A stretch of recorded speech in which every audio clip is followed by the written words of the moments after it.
ಸಂಬಂಧಪಟ್ಟಂತೆ ಸಚಿನ್ ರಾಥೋಡ್ ಅನ್ನುವಂಥ ವ್ಯಕ್ತಿ ಈಗೇನು ಮೃತನ ತಮ್ಮ ಇದ್ದಾನೆ ಆತನ ಒಂದು ಕಂಪ್ಲೇಂಟನ್ನು ಕೊಟ್ಟಿದ್ದಾನೆ.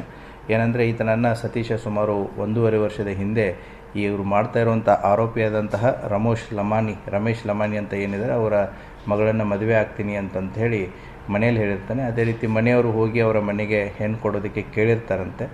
ಸೊ ಅವಾಗ ಅವರ ತಂದೆ ಈಗೇನು ಆರೋಪಿ ಅಂತ ಅವರು ಹೇಳ್ತಾ ಇದ್ದಾರೆ ರಮೇಶ್ ಲಮಾನಿ ಈತ ಮಗಳನ್ನು ಕೊಡೋದಕ್ಕೆ ಒಪ್ಪಿರಲ್ಲ.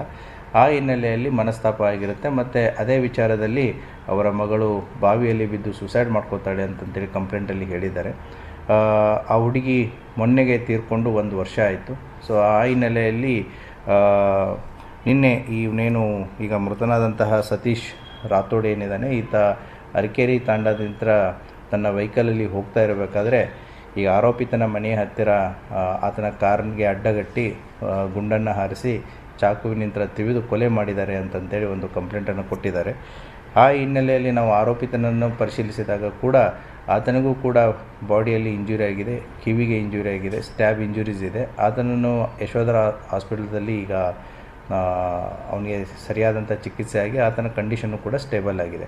ಸೊ ಫರ್ದರ್ ಹೇಳಿಕೆಗಳನ್ನು ನಾವು ದಾಖಲಿಸಿಕೊಳ್ಳೋದಿದೆ. ಸೊ ಎಲ್ಲ ಆಯಾಮಗಳಲ್ಲಿಯೂ ಕೂಡ ಇದರ ತನಿಖೆ ನಡೀತಾ ಇದೆ. ಸೊ ಅಲ್ಲಿ ಪಿಸ್ತೂಲು ಮತ್ತು ಚಾಕು ಅದು ದೊರಕಿದೆ ಸೀನ್ ಆಫ್ ಕ್ರೈಮಲ್ಲಿ. ಮೃತನ ಶವವನ್ನು ಈಗಾಗಲೇ ಪೋಸ್ಟ್ಮಾರ್ಟಮ್ ಮಾಡಲಾಗಿ ಅವರ ವಾರಸುದಾರರಿಗೆ ಕೂಡ ಹಸ್ತಾಂತರಿಸಲಾಗಿದೆ.